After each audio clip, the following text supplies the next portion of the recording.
Ысык Көл районунун Тор Айгыр айылындагы кубаттуулугу 300 мегаватт болгон күн электр станциясын куруу 2 ай аралыгында башталат. Апрель айында капсула салынып, андан бери жер катмарын жана техникалык экономикалык негиздемелери даярдалып, аягына чыгып калды. Инвестициянын көлөмү 300 миллион долларды түзгөн электростанция салынып бүтсө, 500дөн ашуун жумуш орну пайда болуп, жергиликтүү бюджетке бир топ киреш алып келет. Азыркы учурда геологический изысканияны бүтүп, проектированияны экспертизадан өткөндөн кийин биз автоматтык түрдө курулуш иштерин баштайбыз. Курулуш иштерине жергиликтүү элдер кабыл алынат. Өзү курулуш иштери абдан бат болот. Биз 7-8 айдын ичинде 300 мегаватт станцияны куруп бүтөбүз деген пландабыз.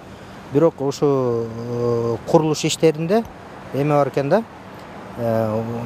разрешение на строительство, анан ввод в эксплуатация. Ушул эки нерсе аябай көп убакытты талап кылат экен да. Адистер белгилешкендей, Кыргызстанда күн жана шамалды пайдалануу мүмкүнчүлүгү толук изилдене элек. Ошондой болсо дагы энергиянын кайра жаралуу булактары натыйжалуу боло турган жерлерде бир нече долбоорлор ишке ашырылып жатат. Мындан сырткары министрлик быйыл аз камсыз болгон үй бүлөлөр үчүн жаңы долбоор баштап, күндөн энергия алуучу панелдерди орнотууда. Пилоттук түрдө 10 үйгө орнотуп атабыз азыр солнечный панелдер.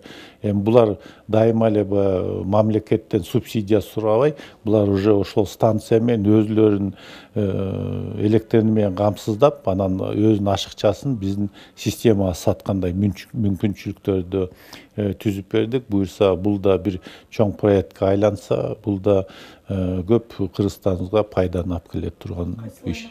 Энергетика министрлигинин эсептөөлөрү боюнча шамал станцияларынан 44,6 миллион киловатт саат, күн станцияларынан 490 миллион киловатт саат, биомассадан 1,3 миллиард киловатт саат энергия алуу мүмкүнчүлүгү бар. Бирок адистердин айтымында Кыргызстанда альтернативдүү энергия булактарын иш жүзүндө колдонуу жалпы өндүрүлгөн энергетиканын 1% дагы жетпейт. 5-6 жыл мурда жайында 22 миллион киловатт саат суткасына эл колдонсо, азыр 35 миңден жогору болуп кетип атат да бир суткада.